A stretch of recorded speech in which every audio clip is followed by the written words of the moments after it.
Big boss Malayalam season 7 live അപ്ഡേറ്റിലേക്ക് പോവാം. അങ്ങനെ ഇന്നത്തെ ടാസ്ക് അവസാനിച്ചിരിക്കുകയാണ്. ഫ്രിഡ്ജിനകത്ത് സാധനങ്ങൾ പെറുക്കി വെക്കുന്ന ടാസ്ക്. ആ ടാസ്ക്കാണ് അവസാനിച്ചിരിക്കുന്നത്. വളരെ രസകരവും ഇൻട്രസ്റ്റിംഗുമായിട്ടുള്ള ടാസ്ക്. അതായത് മിഡ് വീക്ക് സസ്പെൻഷൻ അല്ലെങ്കിൽ എവിക്ഷൻ പ്രോസസ്സിലുള്ള 6 പേർക്കുള്ള ടാസ്ക്കാണ്. അപ്പോൾ ഇതിൽ ഓരോരുത്തർക്കും വേണ്ടി കഴിഞ്ഞ ദിവസത്തെ പോലെ തന്നെ അവർ തിരഞ്ഞെടുത്ത 2 പേരാണ് മത്സരിക്കുന്നത്. ഈ ടാസ്കിൽ എന്ന് പറയുന്ന കുറേ സാധനങ്ങളുണ്ട്. നിശ്ചിത സമയത്തിനുള്ളിൽ ഈ സാധനങ്ങൾ പറക്കി ഫ്രിഡ്ജ് നിറയ്ക്കുക. ടൈം കഴിയുമ്പോൾ ഏറ്റവും കൂടുതൽ നിറച്ചിട്ടുള്ള ആളായിരിക്കും വിൻ ചെയ്യുക.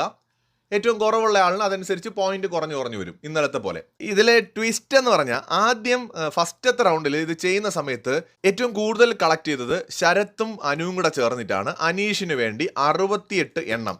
അതായത് ഒരു ടൂൾ ബോക്സ് ഒക്കെ ഉണ്ടായിരുന്നു. ആ ടൂൾ ബോക്സിനകത്തുള്ള ഓരോ ഐറ്റവും ഒന്നായി കൺസിഡർ ചെയ്തിട്ട് അങ്ങനെ 68 എണ്ണം ഉണ്ടായിരുന്നു അവർക്ക്. രണ്ടാമത് വന്നത് നമ്മുടെ സരികയ്ക്ക് വേണ്ടി മത്സരിച്ച നെവിനും അതുപോലെ നമ്മുടെ അഭിലാഷുമാണ്. അവര് 54 എണ്ണം കളക്ട് ചെയ്തിട്ടുണ്ടായിരുന്നു. മൂന്നാമത് വന്നത് നമ്മുടെ ഷാനവാസും അതുപോലെ അക്ബറുമാണ്. ഒണീലിന് വേണ്ടിയിട്ടാണല്ലോ ഇവർ മത്സരിച്ചത്. 49 എണ്ണമാണ് ഇവർ കളക്ട് ചെയ്തത്. ആര്യനും ജിസേലും ചേർന്ന് 45 എണ്ണം കളക്ട് ചെയ്തു. അവർ മത്സരിച്ചത് റെനയ്ക്ക് വേണ്ടിയിട്ടാണ്. ശൈത്യയും നമ്മുടെ ബിൻസിയും ചേർന്നുകൊണ്ട് 45 എണ്ണം കളക്ട് ചെയ്തു. അവർ മത്സരിച്ചത് നമ്മുടെ രേണുവിന് വേണ്ടിയിട്ടാണ്. നാരികയ്ക്ക് വേണ്ടി മത്സരിച്ചത് നൂറയും ബിന്നിയുമാണ്. 28 30 എണ്ണമാണ് ഇവർ ആദ്യം കളക്ട് ചെയ്തത്. അപ്പോഴാണ് ബിഗ് ബോസിന്റെ ട്വിസ്റ്റ്.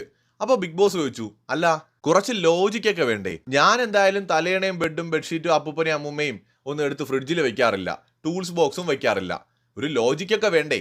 സംഭവം എന്താണെന്ന് വെച്ച് കഴിഞ്ഞാൽ ഈ ഒരു ടാസ്കിൽ ഫ്രിഡ്ജിൽ വെക്കേണ്ട ഐറ്റംസ് ഉണ്ടല്ലോ, അതാണ് വെക്കേണ്ടത്. അല്ലാതെ കണ്ണി കണ്ടത് എല്ലാം വാരി വെച്ചുകൂടാ. ബിഗ് ബോസ് എല്ലാം കൂടെ മിക്സ് ചെയ്താണ് കൊടുത്തത്. അപ്പോൾ ഫ്രിഡ്ജിൽ വെക്കേണ്ട സാധനങ്ങൾ മാത്രമാണ് അതിനകത്ത് വെക്കേണ്ടത്. ഇവരെന്ത് ചെയ്തെന്ന് വെച്ചാൽ എല്ലാം കൂടെ അങ്ങ് വാരി വെക്കുകയാണ് ചെയ്തത്, ചിന്തിക്കാതെ. അപ്പോൾ എന്ത് ചെയ്തു? ഒന്നുകൂടി കൗണ്ട് ചെയ്തപ്പോഴേ സംഗതി മുഴുവൻ മാറി.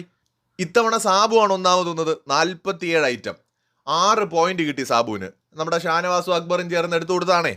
രണ്ടാമത് വന്നത് രണ ഫാത്തിമയാണ്. 5 പോയിന്റ് കിട്ടി, 37 ഐറ്റമാണ് കളക്ട് ചെയ്തത്. മൂന്നാമത് രേണുവാണ്, 32 ഐറ്റം കളക്ട് ചെയ്തു, 4 പോയിന്റ് കിട്ടി. നാലാമത് അനീഷ്, 24 ഐറ്റം കളക്ട് ചെയ്തു, 3 പോയിന്റ് കിട്ടി. അഞ്ചാമത് സരിക, 23 ഐറ്റം കളക്ട് ചെയ്തു, 2 പോയിന്റ് കിട്ടി. അവസാനം ശാരിക, 19 ഐറ്റം കളക്ട് ചെയ്തു, 1 പോയിന്റ് കിട്ടി. സോ വളരെ ഇൻട്രസ്റ്റിംഗ് ആയിരുന്നു. അതായത് ട്വിസ്റ്റ് അവിടെ ആരും പ്രതീക്ഷിച്ചില്ല. കാരണം ഇത് ഫ്രിഡ്ജിൽ വയ്ക്കുന്നു എന്ന് പറഞ്ഞപ്പോൾ അങ്ങനെ ചിന്തിക്കണമായിരുന്നു. എടുത്തു ചാടിയിട്ട് എല്ലാവരും കൂടെ എല്ലാം പൊറുക്കി കൊണ്ടുവച്ചു. അപ്പോഴാണ് ബിഗ് ബോസിന്റെ തഗ്, ഞാനിതൊന്നും ഫ്രിഡ്ജിൽ വെക്കാറില്ല. അതോടെ ഗെയിം ആ നിമിഷം കംപ്ലീറ്റ് അങ്ങ് മാറുകയാണ് ഉണ്ടായത്. കൂടുതൽ അപ്ഡേറ്റ്സുമായി വീണ്ടും കാണാം.